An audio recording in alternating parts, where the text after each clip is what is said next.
Hello friend, এইমাত্র বেরিয়ে এলো এক ভয়ঙ্কর খবর। আবারও ভারত পাকিস্তান যুদ্ধ হওয়ার পরিস্থিতি তৈরি হয়ে গেছে। হ্যাঁ বন্ধুরা, কেন এরকম পরিস্থিতি তৈরি হলো এবং কী বলছেন সেই নিয়ে তো আজকে আমরা সেটা নিয়ে আলোচনা করবো। তো ফ্রেন্ড, অবশ্যই ভিডিওটি প্রথম থেকে লাস্ট পর্যন্ত দেখবেন এবং বেশি বেশি করে শেয়ার করে সবাইকে জানিয়ে দেবেন, কারণ ভারত পাকিস্তান যুদ্ধ শুরু হলে কিন্তু চরম বিপদ হতে পারে। তো ফ্রেন্ড, 1999 সালে জুন মাসে জাস্ট রেজিমেন্ট ক্যাপ্টেন সৌরভ কালিয়া ও 5 ভারতীয় সেনা মন্ডুচ্ছেদ করেছিল পাকিস্তান সেনা। তারপর তাদের বিকৃত দেহাংশ ভারতে ফেলে দেয়। এই ঘটনার পর 20 বছর কেটে গেলেও আজও বিচার হয়নি সেই ঘটনার। ফের এই একই রকম ঘটনার পুনরাবৃত্তি করল পাকিস্তান।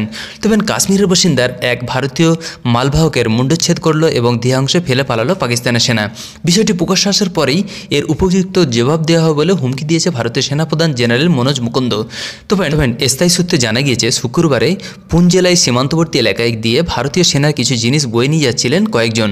তবে সেই সময় লক্ষ্য করে সীমান্তের ওপার থেকে পাকিস্তান ব্যাট বাহিনীর সদস্যরা গুলিগোলা ছুটতে শুরু করে। তবে এই ঘটনায় দুজন মালবাহকের মৃত্যু হয়। তো মালবাহক একজন হচ্ছে মোহাম্মদ সালমান আর একজন হচ্ছে আলতাফ হোসেন। তবে জখম হন আরও 3 জন। এরপরে পাকিস্তান সেনারা সীমান্ত পেরিয়ে ভারতে প্রবেশ করে মৃতদেহের একজনের মুন্ডু কেটে নিয়ে চলে যায়। পরে জানা যায় যে আসলামের মুন্ডু কেটে নিয়ে গেছে পাকিস্তান ব্যাট বাহিনীর সদস্যরা, এমনকি তার দেহ ক্ষতবিক্ষত করে দিয়েছে। তবে ঘটনাটির কথা জানাজানি হতেই শনিবার এই বিষয়ে গর্জে ওঠেন ভারতীয় সেনাপ্রধান MS নারভানে। নিজস্ব কায়দায় ভারতীয় সেনাবাহিনীর এই নারকীয় ঘটনার বদলা নেবে বলে হুমকিও দেন। তবে কড়া নিন্দা করে বলেন যে পাকিস্তান ছাড়া অন্য কোনো সেনাবাহিনীর মনে হয় এই ধরনের নরকীয় ঘটনা ঘটাতে পারে না। তো আমরা সেনার কায়দায় এই উপযুক্ত জবাব দেব বলে বলেছেন ভারতীয় সেনারা।